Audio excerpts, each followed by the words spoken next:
could see that being the case with people chiming in everywhere. Yeah, exactly. All right, ladies and gentlemen, Adolfo here, your host for Work in Progress. Today, I have a special guest, Mr. Alex Hunter from Houston. And Alex and I actually met not too long ago at Brian Casella's house. He's part of Market Success, and he's actually killing it over in the Houston real estate market. What's up, Alex? What's up, man? Thanks for having me on.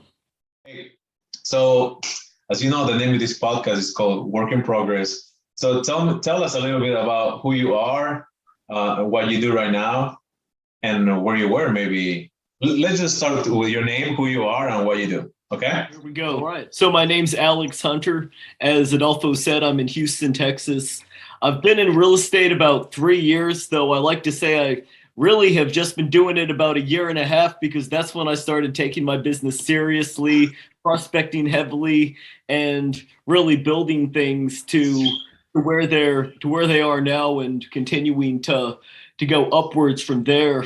My first year, I didn't do too many deals. I think I did 2 and a whole bunch of leases. Then my second year, I think I did 3 or 4 deals, and it was something like 52 or 53 leases. Yeah, man, it was all just leases. It was mostly just my sphere of influence, people I knew, referrals from that, and I got a lot of opportunities that came from those avenues. But then when the pandemic hit in 2020, I went almost 6 months without doing any business and everything fell through, and I had to regroup and figure out another solution.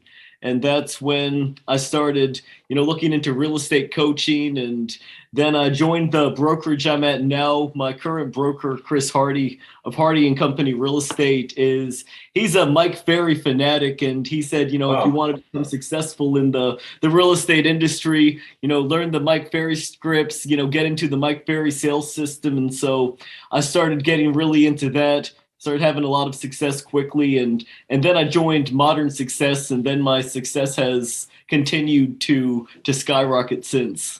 Wow, that's amazing, brother. So you're telling me that a year ago you had no business, right? 1.5 years ago. Yeah, about 1.5 years ago. Yeah, that's correct. So the first 6 months of 2020, you had no business, and then you switched brokerages. And let me ask you this: at what point in your career? I mean, we know it was last year, but when did you see that shift, and what did it take for you to get there, and what changes have you been making? So I first saw that shift. I started getting lucky pretty quickly. Within 2 weeks of prospecting, I got my first listing from it. It was just through circle prospecting, and I was prospecting around other listings that other people in the office had taken since I didn't have anything. And then that's how I got my first one. Then I started calling the expireds, and I started listing quite a few of them. I think in my first 30 days of maybe 45 days of prospecting, it was either 3 or 4 listings. And so that was really encouraging to me to keep going. At the same time, when I first started, I was doing nothing but prospecting. Like, I was shooting to make 100 contacts a day. I was making a minimum of 50. I was working 6, sometimes 7 days a week. If I wasn't at an appointment, I was prospecting all hours of the day because I wanted to get good at it as quickly as I could. And also I really wanted to see some results. And I knew that if I talked to enough people, eventually the results would come. Wow. So 50 contacts a day, guys, that's crazy. I mean, if you're in real estate or if you're new to it, that takes a lot, right? Mainly if you're on the phones. At the doors, that's another story. But so 50 contacts. I'll give you an example. Today, I made about 750 calls, right? And I got 49 contacts, but that took me like close to 5 hours. Yep. So imagine what it takes to get 100 contacts. So you're telling me more than likely you were prospecting from the time you woke up to the time you went to sleep, right? It was. I would start around 8 o'clock, and I would, I'd prospect usually from 8 to 12. I'd take a little lunch break. And then I'd prospect in the afternoon, and I'd basically go all the way until 8 in the evening if I had 100 contact type of day. And some days I didn't actually get 100 contacts. Even then, sometimes I get distracted. Sometimes my answer rate wasn't as good, but I'd still end up putting in the time and getting at least 80. And in the beginning, that was so important, especially because when you first start, there's a learning curve, and you know you're not always good right away. But if you talk to enough people, sometimes the effort can supersede the talent, and that can be encouraging when you first start. Yeah, that's true. So that's completely true. No, because I know of so many people that they're not the best on the phone, right? But because they put in the effort and they put in the time and the hours, now they get results, right? I'm sure, like you say, when you switch your mindset into real estate and you started looking into coaching, of course you weren't the best person out there, right? You weren't that, like, let's just say the most qualified, but because you were putting in the effort and the hours, that's how you got results, right? Exactly right. Then once you put in all that time, you just start to get better because you start to observe what you're doing, observe the ways in which people are responding to you, making mental notes. Well, this worked, but this didn't, or I should have said it like this way next time, or I should have. A big challenge I had in the beginning with prospecting is when people would throw objections, or they just have some attitude over the phone. It would make me either want to double down and really bite their head off, which that's going to lose them, or it would just make me go, oh and then I'd just hang up and go on to the next. Let me stop you right there, Alex. So we all get those people on the phone, right? Those people that are upset for no reason, or maybe something happened in their life. We don't know, right? Now, how you used to deal with it, the way you're telling us now, to versus how you deal with it now. Can you give us an example of, and then I'll give you mine. Go ahead. Oh yeah. So, the biggest thing is, of course, this, anyone who makes sales calls should know this. You always want to agree with them. You never want to make them wrong. Even if what they're saying is inaccurate, you have to meet them exactly, where they're at, and then, say something like, I can understand that. I can appreciate that. I completely see where you're coming from. If you're able to, I like to say something like, when I was in X position, I thought the same. And then I came to observe and realize through this event that this could be true also. And do you think, then you can throw it back at them and go, do you think that might be the case here as well? And basically, it's like sometimes when I'm on the phone with people, it's important because, again, I don't want to lose them. Sometimes you have to ask confrontational questions, but it's important to make sure that they see it's coming from a place of sincerity. It's not from a place of judgment. And also, add those softeners. I know Brian Casella talks a lot in some of his lectures about the importance of adding those softeners, and it's true. Those softeners are very powerful. Yeah, you're totally right, man. So you definitely handle the conversation a lot better now, right? I give you, so just exactly what you were doing before I was doing. I would get stuck. I would be like, because I was being nervous because someone is mad at me for no reason. Or after that, what I was doing, actually, I was getting mad with them or at them, which actually it will suck a lot of my energy because, I yell back at them and then I'm calling, but I'm still feeling the type of way, right? So what I've been trying actually is starting this week. I just say, hey, thanks for your time. Or, hey, have a good day. That's it. As simple as that. Whatever they say, I just say, hey, thanks for your time. And the way it makes me feel, it's great because I'm chill. I just nothing's gonna rub me the wrong way. And Let me go. Yeah, I just like, hey, they're not mad at me. There's something going on with them. That's the way I put it, right? Because Brian said this, and I agree with it. Like, I believe like most people, and I want to believe most people are good people, right? They just go through different situations, and you and I know that the majority of people make decisions based on emotions. So maybe something's going on with them at the time. They lost their job, whatever the case may be. They had a fight with their wife or husband. So maybe we were just calling at the wrong time.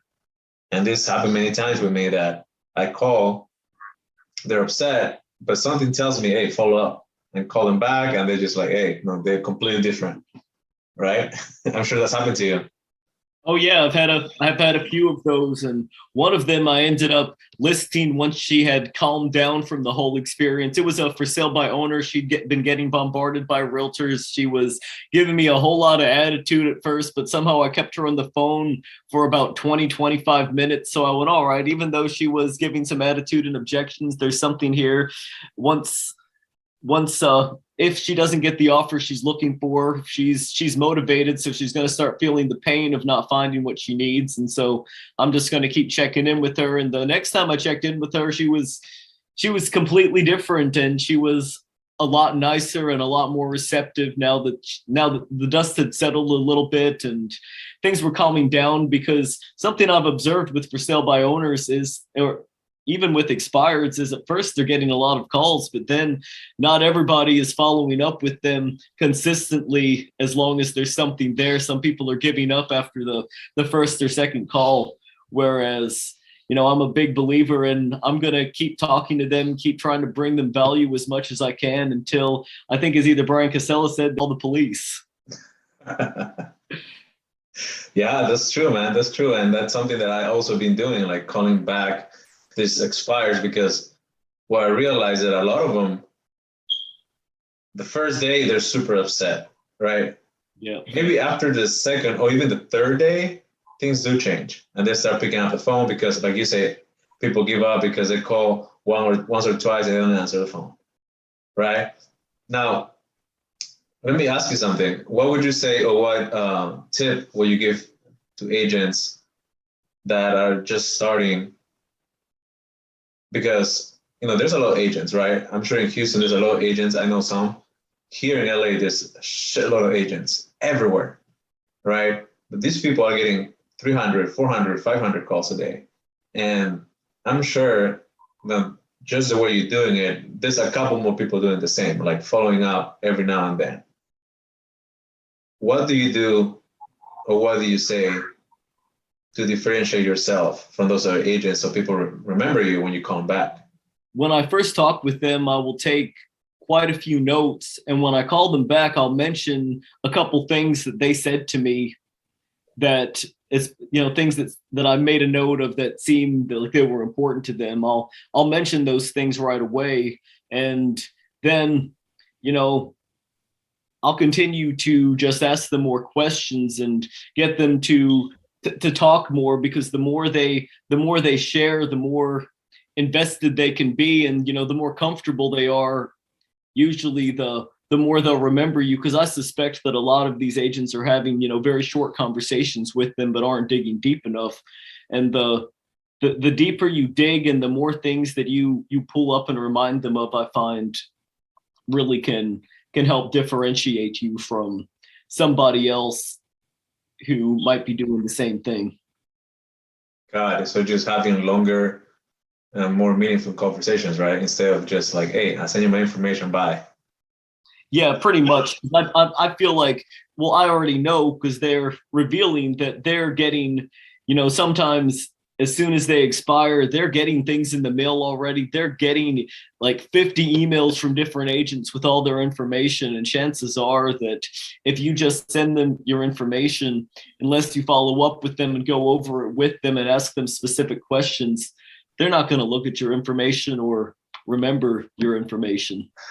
Yeah, I know. I've gone to door knock expired, and I've seen people leave pre-listing packages at the door.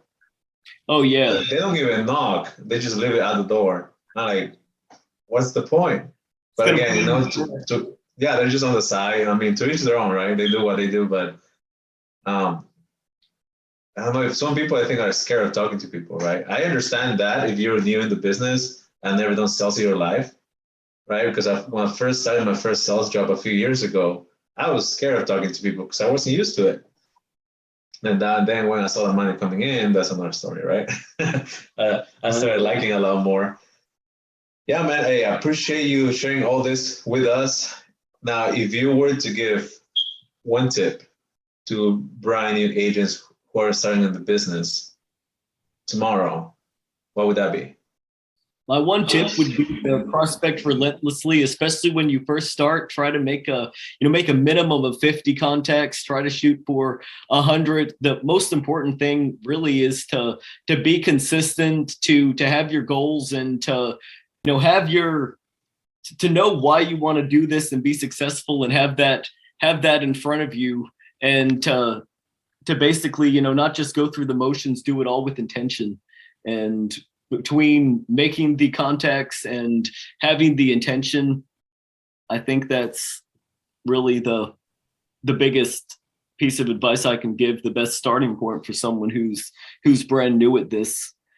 One more thing would just be to keep blazing your own path and disregard some of the crap people will say at first, because sometimes people get so easily distracted by the words from their family or friends or people who don't really know anything about what they're about to do. But I've definitely seen agents start out in their careers and then get thwarted because they're taking unsolicited and potentially bad advice from others around them.